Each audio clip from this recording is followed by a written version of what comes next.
Hello and welcome to the New World Review. I'm Grand Line Waifu, and today we have a whole lot of emotions to process. Or more specifically, they have a whole lot of emotions to process, so let's get into it because it's all kind of icky, really. As expected, Meruem is alive and well. He's being taken care of by his royal guard. By which I mean he's being taken care of by his royal guard. This show can be so very strange in the way it handles sexually derived content and exactly when it turns up. The artistically beautiful, metaphorical orgasms of the royal guard made the situation very clear, and I don't really know how to explain that situation other than noting that it was a scene entirely worthy of Hisoka. The crashing waves, the gasps and moans and blissful staring into nowhere, the eyes freed from the bonds of the universe. It was all a great metaphor for the sacrifice of self to the greater good. Yes, and I got that. Don't think I missed it because it was very clear. But the sacrifice very clearly didn't end Poof's life entirely. Instead, it reduced him to the one clone, but didn't mean he couldn't be the size he would be otherwise. He gave his essence to the creature he cares most about because that, to him, is loyalty. Yuppie, not to be outdone, became the happiest satyr alive since Mr. Tumnus sang Lucy to sleep. And you know what? The comparison with the lion, the witch, and the wardrobe sort of works because while he gives of himself to Meruem on the one side, Poof's betraying him like an Edmund on the other, so he can have all that Meruem delight to himself. The jealousy in Poof's eyes when Yuppie pours his essence into Meruem's mouth is all we really need to say on the topic to know how Poof feels about the situation. It's frankly lucky that Mary thought of both flavors as unique, but perfect, because a fight would have immediately broken out, because Poof must be the tastiest of...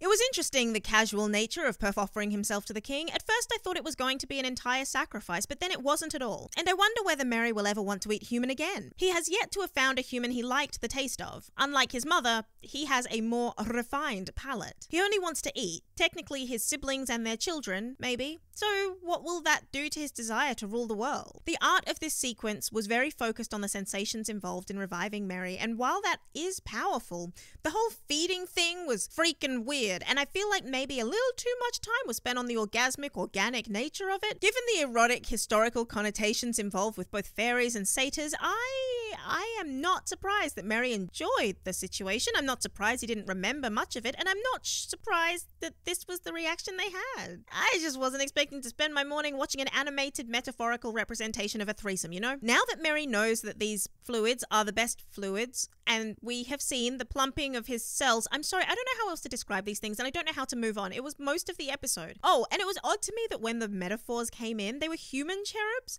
not ant cherubs. Was that to ensure we got the point without extra comedy? Was it because we wouldn't understand the intention if it went that far, or was it because that's how Mary experiences bliss or the concept of heaven? Things to think about now. For now, Meruem finally has a connection with his mother because he has a connection with his name. And as a result, he has a connection with his goal beyond destruction and what he aimed to do. And he's shared it, whether he knows that or not. Call me by my name, he said, and so they will. Netero died for nothing. Or in fact, he died to make Meruem stronger. As the narrator says, Mary died and was reborn. Something that wasn't lost on me or on the guard. He's no longer their king. He's their deity. Was he always? I'm not sure. I don't think so. I think his rebirth elevated him in their eyes, which I wouldn't have thought was possible, but seems to have happened. I suppose they're smaller now, and he's bigger, so technically he has been elevated in their eyes. His amnesia is an interesting development because it does give Poof the chance to betray his god, and I wouldn't be surprised if Mary knows what he tries to do. I sense a disturbance in the ant force. Sharing the thoughts of the king is great. Until now, I thought the ants had been sharing thoughts the way the rest of the colony would, through that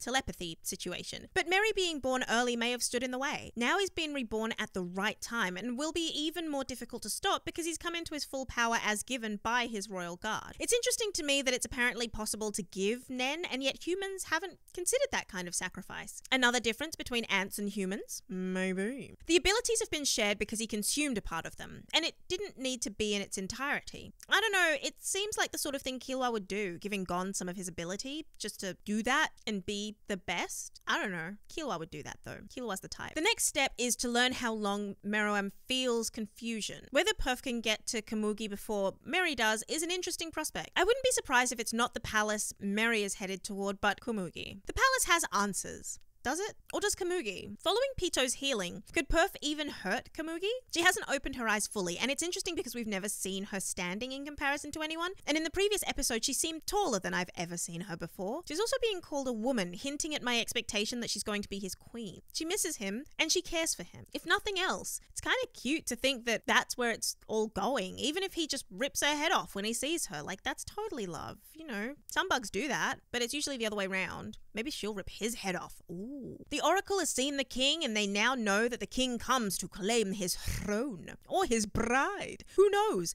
I don't. Let's check out episode 129. Episode 129, and Mary's abilities are clearly increasing. In the way of the Chimera ants, which he is, so that sounds weird. But in the way of the Chimera ants, Meruem consuming others allows him to gain their abilities. However, he doesn't do it the way others do. He gains abilities by essentially becoming one with them. Sharing emotions with them, it's the hive mind concept, which I like, and an evolution on what they had before. In the past, they were able to communicate with each other telepathically without speaking. Something that became very clear, or at least seems clear to me, is the idea that they couldn't know the king's mind. They had no way of knowing what Meruem was thinking, and he'd never, to my knowledge, chosen to share his thoughts with any other ants. He was perfectly inscrutable. If he didn't raise an eyebrow or thwack them with his tail, there was no way of knowing how he felt about things. But now they can feel his emotions, and now he has emotions that he wants to share. One of the great things to come of this episode for me was the idea that the ants display a great deal of empathy, understanding, and thoughtfulness. Mary sets boundaries like no other character in this show. He says what he means and expects no more than what he sets down as an expectation to begin with. I'm not saying they or he are necessarily good,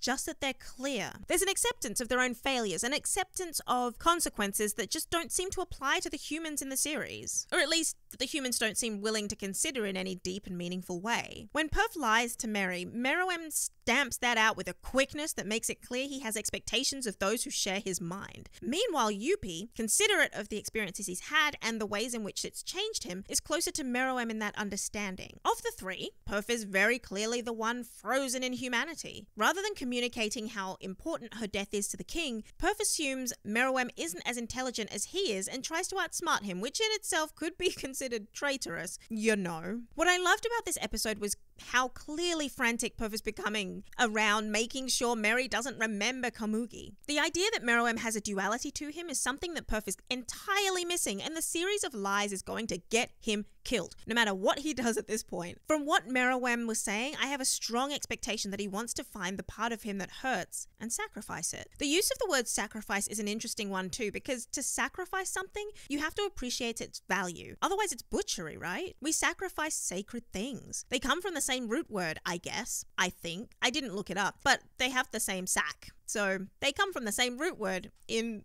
my definition of the word. So Komugi is sacred, and Perf is essentially trying to erase her existence before Mary can connect with it again. The back and forth is particularly fascinating because eventually Meruem will connect those dots, if not through Komugi's physical existence, then through the emotion he and Perf share. Because emotions in themselves can prompt memories. If we feel sad, we can think of all the other times we felt sad and feel worse. If we feel happy, we try to memorize the feeling. Forget Komugi even. What happens when Meruem sees an eagle? When he sees a woman with her eyes closed? When he hears the click of a cane on the ground? Perf can't hide the truth from Meruem, but he recognizes, consciously or not, that in a state of amnesia, the king is vulnerable to mindset shifts. A really dangerous prospect, frankly. His obsession with Komugi and desperation to get things on track to his own standards is entirely counter to Meruem's needs, and it shows a lack of trust in the rebirthed king. Not to mention the fact that while Perf was explaining Meruem's recent history, he used heavily charged language designed to influence him. Unlike Yuppie, whose turns of phrase don't hide anything, but they also don't hyperbolize anything. I actually think that Meruem would be a better king than most of